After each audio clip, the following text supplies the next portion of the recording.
Welcome to kids बच्चा TV. नानी को सारे बच्चों ने देखा और दौड़ते हुए नानी के पास भागे। नानी धूप सेक रही थी क्योंकि सर्दियों के दिन आ चुके थे। नानी कहानी। अरे मेरे प्यारे बच्चों, तुम लोग फिर से आ गए। कहानी सुनने आए हो, पता है, मुझे पता है। मैंने भी तुम्हारे लिए एक कहानी याद करके रखी थी, वह मैं आज तुम्हें सुनाऊंगी। याद रखना, ये कहानी बहुत ही महत्वपूर्ण कहानी है। तो चलो कहानी स्टार्ट करते हैं। महर्षि देवव्यास जी, जिन्हें भगवान विष्णु का कला अवतार माना जाता है, भारतीय संस्कृति और सनातन धर्म के सबसे महान स्तंभों में से एक है। उनका जीवन और उनके द्वारा रचित साहित्य ही हिंदू धर्म का आधार है। महर्षि व्यास जी का जन्म त्रेता युग और द्वापर युग के संधिकाल में हुआ था।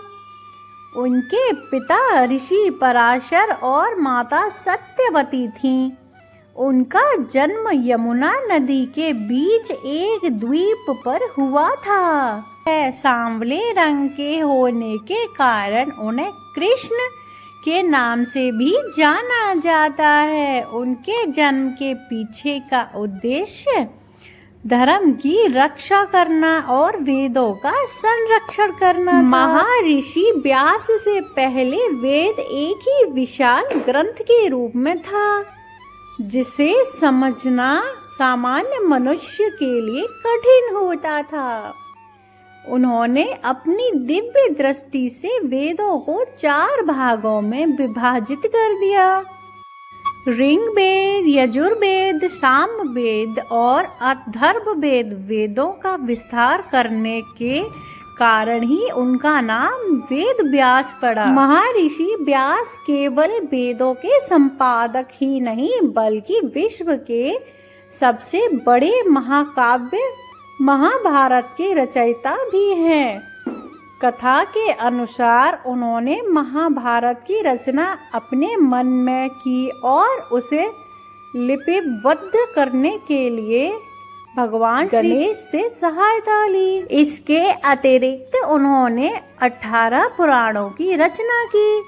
श्रीमद् भागवत पुराण के जैसा भक्ति प्रधान ग्रंथ लिखा।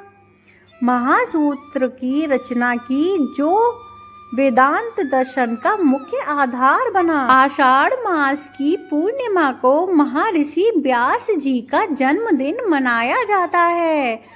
क्योंकि वे समस्त जगत के गुरु माने जाते हैं, इसीलिए इस दिन को गुरु पूर्णिमा के रूप में भी मनाया जाता है।